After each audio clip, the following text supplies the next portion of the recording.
Allez, bonjour à tous. Aujourd'hui, on s'attaque à un gros morceau, un chapitre absolument crucial pour le bac de NSI, la sécurisation des communications. On va voir ensemble comment sur Internet, on passe d'une conversation que tout le monde peut lire à un échange qui est, totalement privé et inviolable. C'est vraiment un des piliers de l'informatique moderne et c'est au programme. Alors c'est parti. Voici notre feuille de route. D'abord, on va poser le problème. Pourquoi est-ce qu'Internet n'est pas sécurisé par défaut? Ensuite, on va construire la solution, pas à pas. Le chiffrement symétrique, l'échange de clés asymétrique et l'authentification. Et à la fin, on verra comment tout ça s'imbrique pour former le fameux protocole HTTPS, avec un objectif bien clair en tête, tout maîtriser pour le jour J. Ok, première partie, Internet, un échange public. On va essayer de comprendre pourquoi, à la base, une communication sur le web, ça ressemble beaucoup plus à une carte postale qu'à une lettre bien cachetée. Alors on va se poser une question simple, en apparence. Quand on tape une adresse dans son navigateur et que la page s'affiche, qu'est-ce qui se passe vraiment derrière?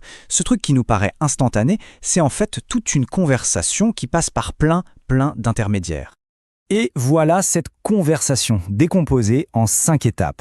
Bon, d'abord, le navigateur décode l'URL, il trouve l'adresse IP du serveur avec le DNS, il établit une connexion, jusque-là tout va bien, mais c'est à l'étape 4 que ça se gâte. Dans une connexion HTTP toute simple, toutes les données, les requêtes, les réponses, tout est échangé en clair.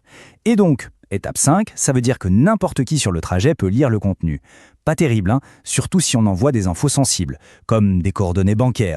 Bon, comment on règle ce problème? On va attaquer la première solution, la plus intuitive, le secret à clé unique, autrement dit le chiffrement symétrique. Alors le principe est hyper simple. On a nos deux personnages classiques, Alice et Basile, ils se mettent d'accord sur une clé secrète et c'est cette même clé qui va servir à la fois à transformer le message en un truc illisible, ça c'est le chiffrement, et à le rendre à nouveau lisible, le déchiffrement. L'avantage c'est que c'est très rapide, donc c'est parfait pour chiffrer de gros volumes de données. Regardez cet exemple concret avec l'opérateur XOR, le OU exclusif. On a notre message original, on le combine avec une clé, ici NSI, qu'on répète autant de fois que nécessaire. Le résultat, c'est le message chiffré, complètement brouillé. La beauté du truc, c'est que l'opération est réversible. Si on réapplique le XOR avec la même clé sur le message chiffré, on retombe sur le message d'origine.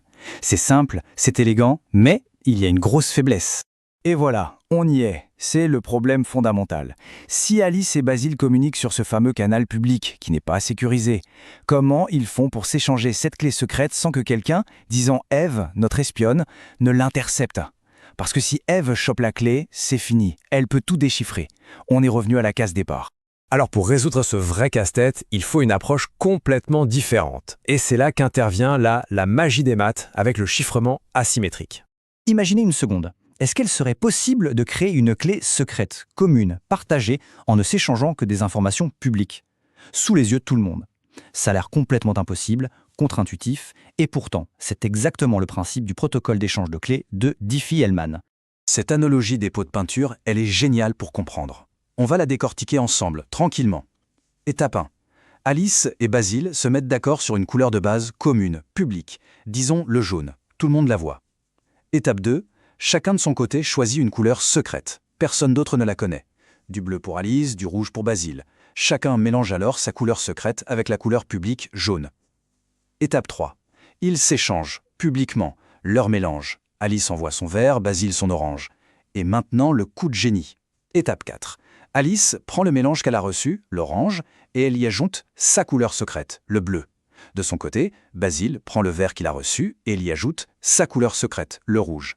Et là, paf, ils obtiennent tous les deux exactement la même couleur finale, ce marron, une couleur secrète qu'ils partagent. Et Eve, qui a tout vu passer, le jaune, le vert, l'orange, elle est incapable de retrouver ce marron. C'est brillant. Donc ce qu'il faut retenir, c'est qu'on a maintenant 2 outils dans notre boîte.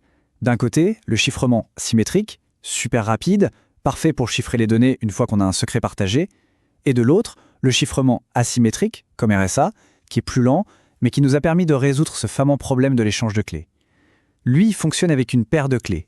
Une clé publique qu'on peut donner à tout le monde pour chiffrer ou vérifier une signature, et une clé privée qu'on garde précieusement pour déchiffrer ou signer. Et c'est ce principe qui va aussi nous permettre de faire de l'authentification. Ok. Le problème de la confidentialité, de garder le message secret, on a vu comment faire. Mais un autre problème surgit. Même si la conversation est chiffrée, comment être sûr de qui est à l'autre bout du fil? Ça, c'est vraiment une règle d'or en cybersécurité. Le chiffrement seul ne suffit pas. L'authentification est absolument vitale. Chiffrer une communication avec la mauvaise personne, ça ne sert à rien. Il faut être certain, à 100%, que le serveur avec lequel on communique est bien celui qu'il prétend être. Et voilà l'illustration parfaite de ce danger. C'est l'attaque de l'homme du milieu, ou man in the middle. Regardez bien le schéma. Marion, notre attaquante, arrive à se placer entre Alice et sa banque. Elle établit une connexion sécurisée avec Alice et une autre connexion sécurisée avec la banque. Résultat, Alice croit parler à sa banque, la banque croit parler à Alice, mais en réalité c'est Marion qui est au milieu, qui intercepte, lit et peut même modifier tous les messages. Le chiffrement est complètement contourné.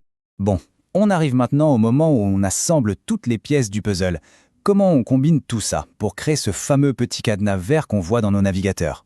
C'est le rôle du protocole TLS qui est le S de HTTPS. Alors on va décortiquer cette fameuse poignée de main, le TLS Handshake. C'est une négociation initiale qui met tout en place. D'abord, le client et le serveur s'envoient des messages « Hello » pour se mettre d'accord sur les algos qu'ils vont utiliser. Ensuite, le serveur envoie son certificat numérique. C'est là que le client va vérifier ce certificat pour authentifier le serveur. C'est l'étape clé qui bloque l'attaque de l'homme du milieu. Après ça, en utilisant la clé publique du serveur, il faut un échange de clés asymétriques pour créer une clé de session, une clé secrète qu'ils partageront. Une fois que cette clé est établie, hop, la communication bascule en chiffrement symétrique qui est bien plus rapide et efficace pour transférer toutes les données du site. En fait, le vrai héros de cette histoire, un peu méconnu, c'est le certificat. Il faut le voir comme la carte d'identité numérique d'un site web. Dedans, il y a des infos cruciales, à qui appartient le site et surtout sa clé publique. Mais le point le plus important, c'est qu'il est signé par un tiers de confiance, ce qu'on appelle une autorité de certification. C'est cette signature qui prouve au navigateur que le certificat est bien légitime, que ce n'est pas un faux. Ok, on a assemblé toutes les pièces du puzzle technique. Maintenant, la question c'est comment on transforme tout ça en points pour le bac. On passe en mode méthodologie. Ce tableau, c'est une fiche de révision à connaître par cœur. C'est un grand classique des sujets de bac.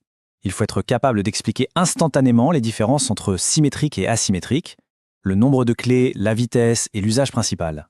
Pour résumer, le symétrique, c'est pour le volume et la vitesse. L'asymétrique, c'est pour l'échange de clés et la confiance, l'authentification.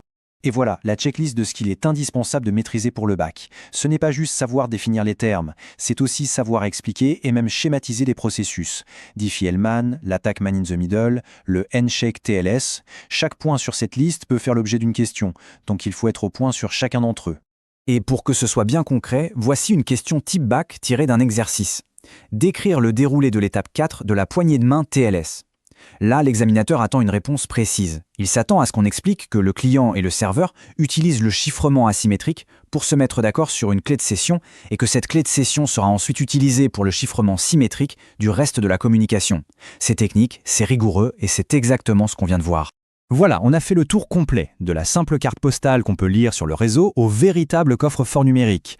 Les concepts de clés symétriques, asymétriques, de certificats, tout ça doit maintenant être clair. La sécurité informatique, ce n'est pas de la magie, c'est juste une suite de protocoles logiques et ingénieux. Il ne reste plus qu'à bien maîtriser tout ça pour le jour de l'épreuve. Allez, bonne révision à tous!